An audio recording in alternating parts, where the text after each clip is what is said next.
uma imagem de Deus que não deveria. Então nossos pais, como eu estava dizendo, por falta de sabedoria, fazem as crianças crerem, para poderem controlá-las, que Deus está olhando e vai punir. E essa imagem que fica de Deus, a primeira imagem normalmente que a criança tem é essa: Deus está olhando e vai punir. Essa fica a ideia, né, nas crianças sobre Deus. Ou seja, ela tem medo, ela se afasta, né, dessa pessoa que vai puni-lo desde criança. É uma imagem distorcida de Deus. Aí eu pergunto novamente, né, a mesma pergunta que eu tinha feito: como age um juiz? O homem, né, um homem que é um juiz, ele busca imparcialidade no julgamento. Então, isso vai depender muito, né, dele não conhecer ou não ter laços com o réu, né, com o advogado, ou com quem acionou aquela pessoa, aquela empresa. Então, depende muito dessa imparcialidade, depende muito dele não conhecer. Então, o melhor julgamento é o julgamento feito por um juiz que não conhece ninguém, nem o fato, que ele começa o processo e ali ele começa a tomar ciência daquele fato, né? As causas do processo, etc., para não ser influenciado, né, por alguma coisa, por mídia, por nada. Não só isso, né, mas o juiz, ele diz, né, sobre quem errou e quem não errou, ou seja, ele absolve ou ele dá uma pena. Assim, né, é que agem os juízes humanos. Fim do julgamento, teoricamente, né, ele não terá relação mais com essas pessoas. Acabou ali, não tem mais relação. Quando nós pensamos em um juiz, nós imaginamos Deus como alguém simplesmente que absolve ou pune, como esse juiz que nós conhecemos. Se absolvidos por Deus, ele continua nos abençoando, ele continua em contato conosco. Se nós não somos absolvidos, se nós somos condenados por Deus, ele, nós imaginamos, se afasta de nós e nós sofremos a punição / maldição, né, por causa disso. Bom, acontece que nós fazemos uma coisa que é conhecida, né? Antropomorfismo. Nós transformamos, nós levamos para Deus características humanas para que a gente consiga entender como é Deus, como é o paraíso, né? Uma série de coisas nós temos que trazer para a nossa experiência na Terra. E aí, no caso especial de levar características humanas para Deus, o nome disso é antropomorfismo. Só que isso sempre causa uma distorção. Sempre causa uma distorção. Mas nenhum escritor do Novo Testamento, do Antigo Testamento, poderia fazer de outra maneira. Ele tinha, né, que usar uma figura, e usou a figura do juiz, e é a melhor definição: juiz, Deus, né? Deus é o juiz. Inclusive Jesus fala, né, ele usa esse nome porque ele tem que ser uma imagem que nós conhecemos. Mas eu gostaria nessa manhã que você entendesse outros aspectos desse perfeito juiz, desse justo juiz que é o nosso Deus. Eu gostaria que hoje você imaginasse, né, esses julgamentos de uma outra forma. A primeira coisa que a gente tem que pensar é que a imparcialidade, né? Como é o homem, ele precisa ser imparcial, né? E ele precisa para isso não conhecer a causa, as pessoas envolvidas. Ele precisa não estar a par das coisas para ser o mais imparcial possível. Mas o nosso juiz, que é Deus, ao contrário, ele conhece tudo. Então, a figura do juiz começa a estar distorcida quando a gente pensa em Deus, porque Deus, ao contrário dos juízes humanos, ele é imparcial conhecendo tudo, ele não se deixa influenciar.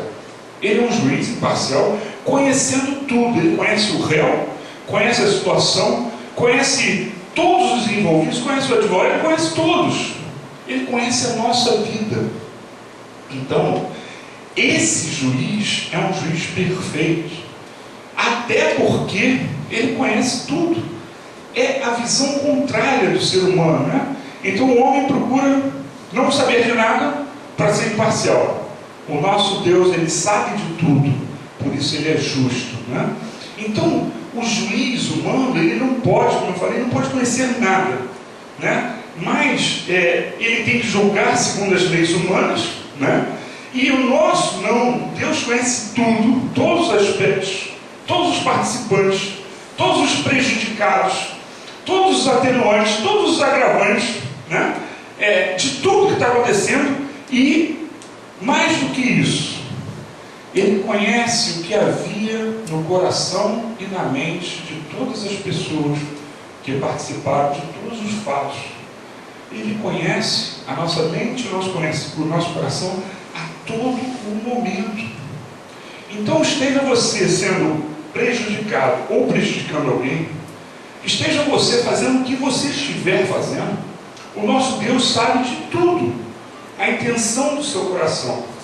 Inclusive a palavra de Deus nos diz que enganoso é o coração do homem. Muitas vezes o melhor para nós em diversas situações, se não em todas as situações, é chegar para Deus e dizer: Deus, me mostra o que fazer, fecha e abre portas, porque Ele conhece até a nossa intenção. Assim como o juiz tenta ser imparcial, não saber de nada para não ser influenciado, saiba você que a maneira como você foi criado, aonde você viveu, quem estava à sua volta, quem lhe educou, né?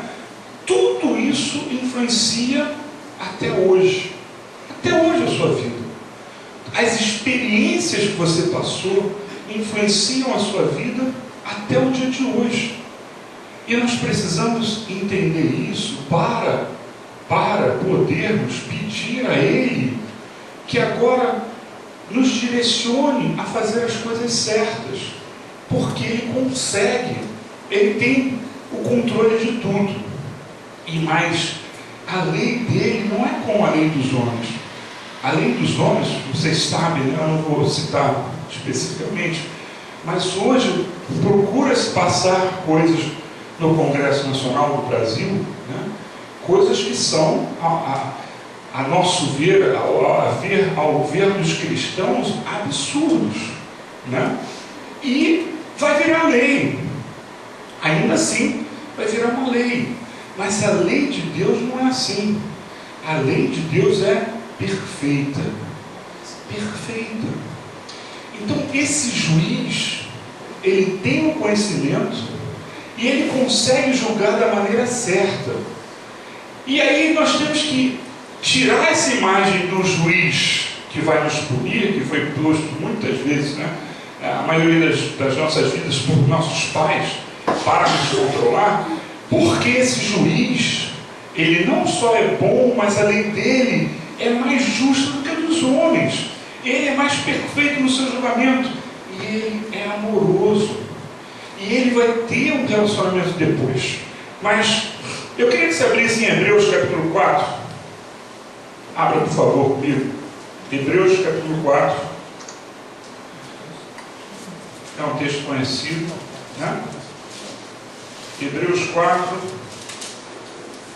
nós vamos ler os versículos 12 e 13.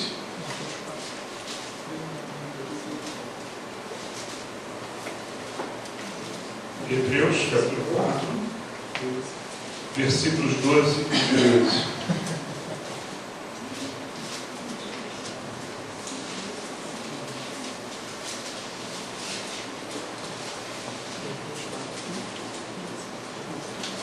Hebreus capítulo 4, versículo 12, diz assim: Pois a palavra de Deus é viva e eficaz, e mais afiada que qualquer espada de 2 gumes.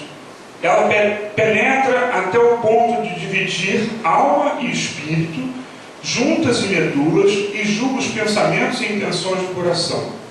Versículo 13. Nada em toda a criação está oculto aos olhos de Deus.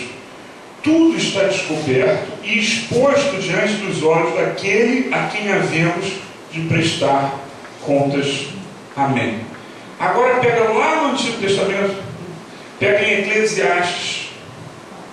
Eclesiastes está, pega no meio da Bíblia, está em Salmo, vai um pouquinho para a direita, você vai achar Provérbios, logo depois Eclesiastes. Eclesiastes capítulo 12. Eclesiastes 12, versículo 14.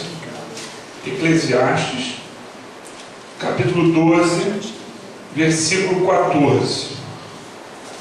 Está escrito assim: pois Deus trará a julgamento tudo o que foi feito, inclusive tudo o que está escondido, seja bom, seja mal. Vou ler de novo. Pois Deus trará a julgamento tudo o que foi feito, inclusive tudo o que está escondido, seja bom, seja mal. Então, o nosso Deus é um Deus que vê tudo. Nada está oculto a Ele. Mas nós não podemos ficar com medo. Nós temos que deixar que Ele transforme a nossa vida. Porque esse é o objetivo de Deus. Não é punir. Deus não quer punir. Deus quer salvar. Ele quer salvar. Ele sabe de tudo. Tudo que nós fazemos, Ele sabe. Mas Ele quer nos salvar. O segundo aspecto que eu queria comentar, nesta manhã, é que Deus não nos julga e condena, ouça o que eu vou dizer agora, a cada pecado cometido. Diferente do homem, você tem um processo, vai ser julgado, depois você faz outra besteira, você vai ser julgado de novo, vai ser julgado. Então, o homem, ele tem esse processo, Ele errou, vai, claro, passar pelo tempo do processo, etc. e tal, mas ele vai ser punido ou absolvido a cada fato, Deus, Ele não faz assim. Deus mandou Jesus ao mundo para nos levar de volta a Ele. Ele não tem o objetivo de nos punir. Ele muitas vezes permite, que Satanás venha à nossa vida, porque nós, fazemos alguma coisa, isso tem uma consequência, mas não é Deus que nos pune.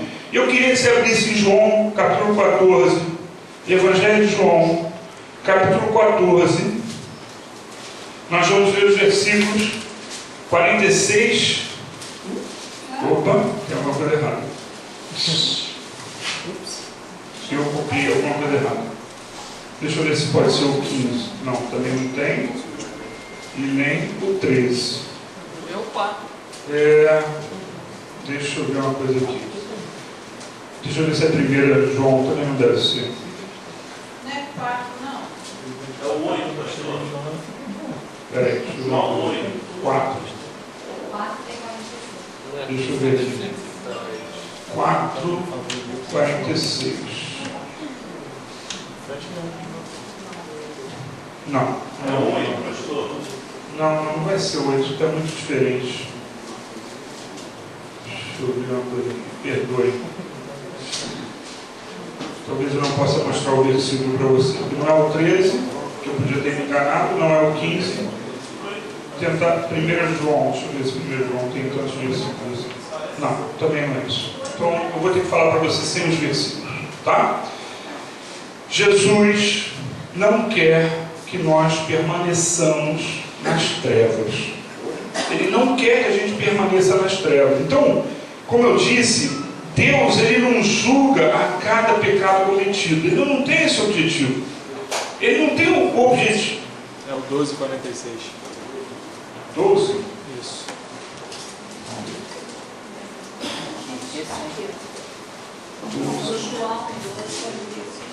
Isso, obrigado. É o 12. Copiei errado aqui. Peguem comigo então, João 12, versículo 46. Deixa eu corrigir aqui. João 12, 46 diz assim: eu vim ao mundo como luz, para que todo aquele que crê em mim não permaneça nas trevas. Se alguém ouve as minhas palavras e não lhes obedece, eu não o julgo, pois não vim para julgar o mundo, mas para salvá-lo.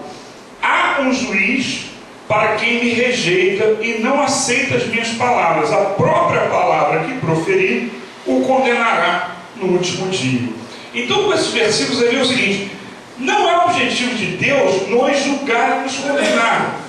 E haverá esse dia sim, né? Mas o que Ele quer é que a todo instante, o que Ele quer a todo instante é nos recuperar.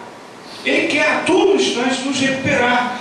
Mas só no último dia nós seremos julgados. Acontece que nós não sabemos quando vai ser o último dia. Por isso nós temos que pedir a Ele para nos ajudar, para que nós possamos melhorar na nossa vida. Então você tem que buscar a Deus. Na sua vida você comete erros, você pode cometer crimes, né? No linguajar do ser humano, ou pecar no linguajar da palavra de Deus. E aí, quando é no dia a dia, você comete um crime e é julgado, e vai preso, sem chance de arrependimento. Quando nós erramos perante nosso Deus, é diferente. O seu julgamento é diferente, e os seus objetivos são diferentes. O objetivo de Deus não é nos punir, o objetivo de Deus é nos levar para Ele. Então essa imagem que nós fazemos desde criança, ela prejudica, ela distorce isso. O justo juiz não quer nos julgar, ele quer nos salvar. Então a ideia é diferente. Ele deixa, porque olha só, eu vou comentar um versículo que você conhece bem, com certeza, mas para você entender, ele não tem o objetivo de nos punir. Por quê? Senão ele não deixaria, como está escrito, o trigo e o joio crescerem juntos até o último dia. Por quê? Ele poderia, digamos assim, purificar a terra. Pegou, corta, pegou. Não é esse o objetivo. Ele vai fazer isso no último dia. Então, nós temos que entender, e depois nós vamos ver isso, há uma necessidade no julgamento. Há uma necessidade, mas não é o que o nosso Deus quer. O que Ele quer é nos salvar.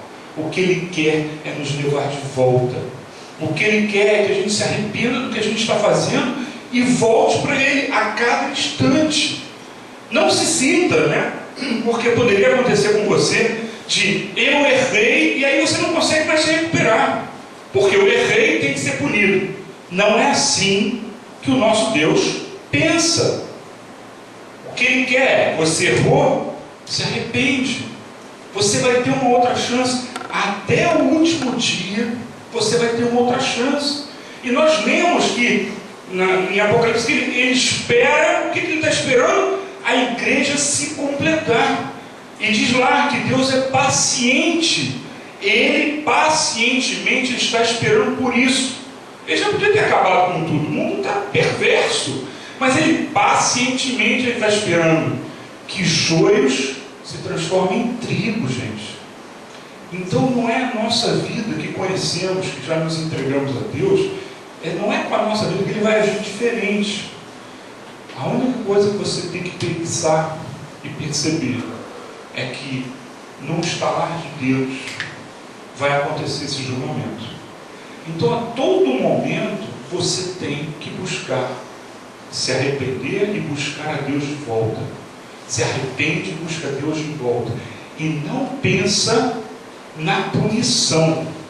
Pensa na salvação. Pensa no arrependimento. Pensa na mudança de curso da sua vida. E não na punição. Porque se você pensar na punição, a primeira coisa que vem à sua mente é: eu mereço ser punido. Mas não é por aí. Porque não é isso que Deus quer. Ele não tem esse objetivo. O objetivo dele, é que eu me emocionei um pouco, Ele mandou o Filho dele morrer pelos nossos pecados. Ele não tem o objetivo de acabar com a terra, ele tem o objetivo de trazer o homem de volta. O que Deus não pode, nós vamos ver depois, é deixar a coisa ficar como está. Por isso Ele vai julgar. Por isso vai haver um dia, uma inflexão. Você, né, que já estudou matemática, um ponto de inflexão. Vai ter que ter esse dia de mudança. Tem que ter, sabe? Mas nosso Deus é diferente, Ele julga diferente. Ele deixa o trigo e o joio crescerem juntos. Só no final é que Ele vai fazer a separação. E a palavra de Deus mostra isso através dos anjos, né? E aí os anjos vão separar os que são de Deus e os que não buscaram a Deus.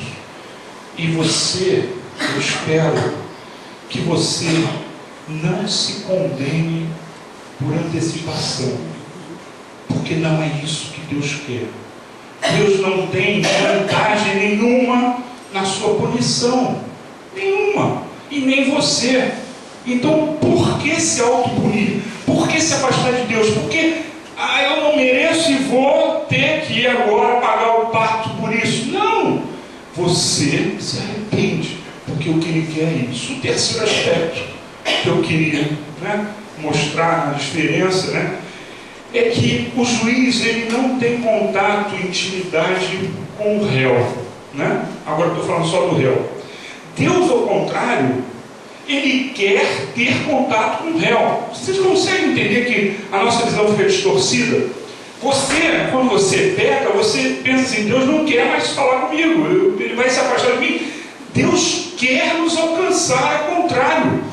O juiz ele não tem que ter contato com o réu, não tem que se influenciar pelo réu, pelo que ele fala, por nada. O nosso Deus é o contrário. Ele quer ter contato, quer ter intimidade, Ele quer que a nossa vida seja transformada. Mesmo, olha o que eu vou dizer, mesmo com os que hoje, porque poderia ser o seu caso ontem, mesmo com os que hoje não querem, contato com Ele, Ele quer contato, porque Ele morreu, Jesus, por todos. Então Ele quer contato mesmo com quem rejeita Ele. O nosso Deus não é como um juiz humano. Ele só é juiz por necessidade, porque precisa, sabe? Ele não é um juiz frio e insensível, não é. Ele quer saber a nossa história. Ao contrário do outro, Ele quer saber a nossa história. Daquele, por que você foi levado ao tribunal? Por que você foi levado a errar? Ele quer nos ajudar. Porque há uma tendência para o ser humano errar. Há uma tendência para o ser humano pecar novamente. Há uma tendência que nos leva para o mal. Ele conhece cada detalhe de todas as vidas. Houve alguma coisa na sua vida que levou você, ou mesmo a sua opção, mas algo levou você a pecar. Ele quer saber e quer mudar isso. Ao contrário, vou repetir, dos juízes humanos, o nosso Deus quer ter intimidade conosco. Amém? Amém. Não só conosco, mas com aquele nosso parente que nos xinga por nós sermos evangélicos, com aquele nosso chefe que nos despreza por nós sermos evangélicos, por todos aqueles que hoje rejeitam a Deus. Ele quer ter intimidade. Você entende? Ele vai julgar essas pessoas. Se essas pessoas não se arrependerem, serão julgados por Ele, mas não é isso que Ele quer. Você consegue entender que a imagem é outra e era distorcida e você tinha medo do Deus juiz ou do juiz Deus? Era uma imagem distorcida. Ele só vai fazer porque é preciso. E agora a gente vai ver o último ponto. Por que é preciso? O objetivo de Deus é diferente do objetivo do juiz humano. O juiz humano ele aplica a lei, ele pune ou ele absolve. Ele tem a lei, ele pune ou ele absolve. O objetivo de Deus é julgar para trazê-lo ao seu convívio para a eternidade. O julgamento final vai determinar o ponto em que nós vamos passar a viver com Deus. Você reconhece que você é pecador, que você erra, que você é invejoso, ganancioso muitas vezes, que nós somos errados. Você consegue entender isso? Você é passional, você defende muito mais seu filho do que o filho do vizinho, e por aí vai. Você entende que nós somos errados, nós somos pecadores? Pois é, a partir daquele julgamento, tudo isso vai acabar. Vai ser todos serão transformados. Nós todos teremos uma outra vida. O julgamento, ele vai marcar, né? Não é, o julgamento, a ênfase do julgamento não é a condenação, não é cortar a cabeça de todo mundo, não é botar todo mundo no fogo, não. O objetivo do julgamento é uma mudança. Haverá uma mudança. E por isso Deus precisa fazer, Ele precisa aplicar isso. O objetivo de Deus é trazer, preste atenção, a todos para viver com Ele na eternidade. E havia a necessidade desse julgamento, desse ponto de inflexão. Há a necessidade de nós sabermos disso. Há a necessidade do ser humano entender isso. Ele quer que toda a humanidade se arrependa dos seus erros e busque a Ele. É isso que Ele quer. E a cada erro, né? Ele quer que o seu coração traga você para perto dele novamente. Errou, ora, pede a Deus transformação e volta a conviver com Deus. Deus é perfeito e Ele quer nos aproximar do juiz perfeito. Por isso precisa ter esse julgamento, porque nós precisamos nos arrepender e nós precisamos mudar as nossas características. Então, o justo juiz, ele não pode ser visto, né, como os nossos pais nos mostravam quando nós éramos crianças, né, para nos controlar do jeito que eles faziam, porque ele não é assim. Ele julga para nos aproximar e não para nos afastar. Ele julga por amor e não por ódio. Deus nos julga por amor. O pecado, ele não pode se eternizar. Se não tivesse um julgamento, olha todo mundo para mim aqui.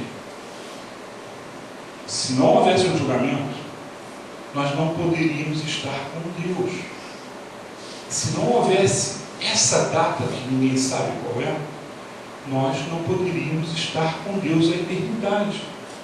Então o julgamento é uma necessidade. Deus não quer lançar ninguém no fogo do inferno. O que Ele quer é levar todos para Ele. Mas se não houvesse a ideia, se não houvesse não a ideia, mas o conhecimento do homem de que haveria um julgamento, era bem capaz dos seres humanos continuarem a eternidade pecando. Isso está escrito na palavra de Deus. Abre em Gênesis 3, versículos 22 a 24. Gênesis capítulo 3, versículos 22 a 24.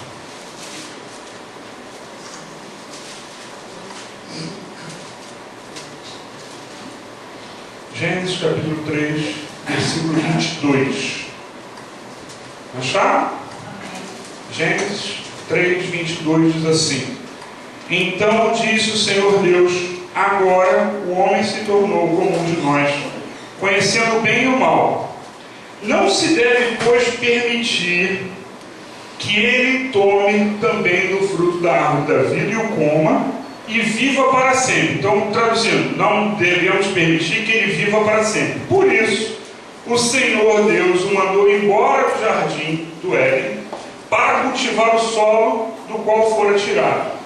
Depois de expulsar o homem, colocou a leste do jardim do Éden querubins e uma espada flamejante que se movia guardando o caminho para a árvore da vida. Aí, eu vou ler de novo.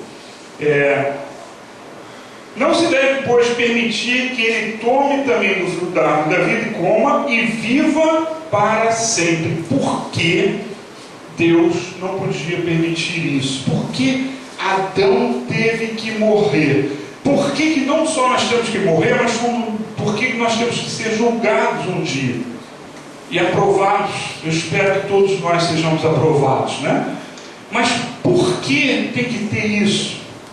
Porque para viver a eternidade com Deus, que é o perfeito juiz, que é perfeito, nós vamos precisar ser transformados. E o único que tem o poder de transformar é Jesus Cristo, é o sangue dele. É o sangue de Jesus que nos transforma. É por causa dele que nós seremos transformados um dia. E nós vamos receber corpos celestiais para poder viver com Deus.